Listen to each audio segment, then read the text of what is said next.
छत्तीसगढ़ के दुर्ग बेमेतरा गरियाबंद खैरागढ़ छीखंडन गंदई और छत्तीसगढ़ के सबो जिला में जिला स्तर में ये बड़े बिजली बिल के खिलाफ जबर आंदोलन करे जावत हवाए। जेमा छत्तीसगढ़ क्रांति सेना हमेशा छत्तीसगढ़ के साथ वो सोशल ला ओकर विरोध करे जाते।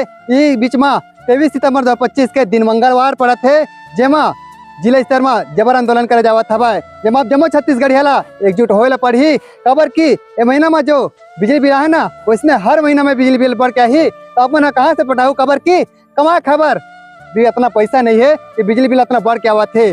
आप मन चुनाव के बेरा में नेता मन के पाछू पैसा कुकरी दारू के लालच में घूमे ना, अब अपन हक अधिकार पर आगू आल पड़ी और छत्तीसगढ़ क्रांति सेना के संग दे के ये जबर आंदोलन ला सफल बनाए पड़ी। तो अब जम्मो जन 23 सितंबर के अपन घर के बिजली बिल पकड़ के जबर आंदोलन में जाहू और अपन हक अधिकार ला लेके रहू। ये वीडियो हर छत्तीसगढ़ तक जाना चाहिए। भली लाइक जन करूँ लेकिन वीडियो शेयर जरूर कर दू। जोहार छत्तीसगढ़।